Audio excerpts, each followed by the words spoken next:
Hello ನಮಸ್ಕಾರ, ನೀವು ನೋಡ್ತಾ ಇದ್ದೀರಾ ಜೈ ಭೀಮ್ ಟಿವಿ ಕರ್ನಾಟಕಕ್ಕೆ ಸ್ವಾಗತ.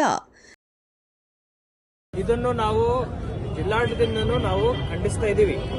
ಮೊದಲನೇ ವಿಚಾರ.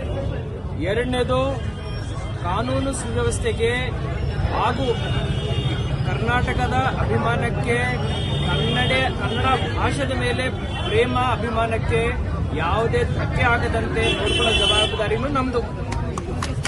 ಮೂರನೇ ವಿಚಾರ, ಅಂತಿಮ ವಿಚಾರ. ಇವತ್ತು ನಾನು, ನಮ್ಮ ಸಿಪಿ ಅವರು ಮತ್ತೆ ಮಹಾರಾಷ್ಟ್ರದಲ್ಲಿರುವಂತಹ ಕೋಲ್ಹಾಪುರ್ ಡಿಸಿ ಕಲೆಕ್ಟರ್ ಮತ್ತೆ ಅಲ್ಲಿರುವಂತ SP ಅವರು ನಾವೆಲ್ಲರೂ ಕೂತ್ಕೊಂಡು ವಿಡಿಯೋ ಸಂವಾದದ ಮುಖಾಂತರ ಇವತ್ತು ಒಂದು ಪೀಸ್ ಕಮಿಟಿ ಮೀಟಿಂಗ್ ಅನ್ನು ಮಾಡ್ತಾ ಇದ್ದೀವಿ. ಇಲ್ಲಿಂದ ಬಸ್ಗಳು ಆಚೆ ಹೋದಾಗ ತೊಂದರೆ ಆಗದಂತೆ ಅವರು ನೋಡ್ಕೊಳ್ತಾರೆ. ಅವರ ಬಸ್ಗಳಿಗೆ ಇಲ್ಲಿ ಬಂದಾಗ ತೊಂದರೆ ಆಗದಂತೆ ಶಾಂತಿ ಸಹಿಷ್ಣುತೆಯಿಂದ ಎಲ್ಲಾ ರೀತಿಯ ವ್ಯವಸ್ಥೆಯನ್ನು ಕಾಪಾಡಿಕೊಳ್ಳಲಿಕ್ಕೆ ಇವತ್ತು ನಾವು ನಿರ್ಧಾರ ಮಾಡ್ತೀವಿ.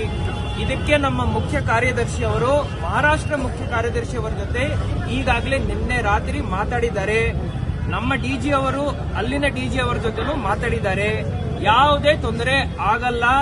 ಇವತ್ತಿಂದ ಬಹಳ ಶಾಂತಿಯಿಂದ ಈ ಒಂದು ಏನು ಸಿಚುವೇಶನ್ ಇದೆ, ಸಂದರ್ಭ ಇದೆ, ಅದನ್ನು ನೋಡ್ಕೊಳ್ಳೋ ಜವಾಬ್ದಾರಿ ಜಿಲ್ಲಾಡಳಿತದ್ದು, ನಮ್ಮದು. ನಾವು ನೋಡ್ಕೊಳ್ತೇವೆ.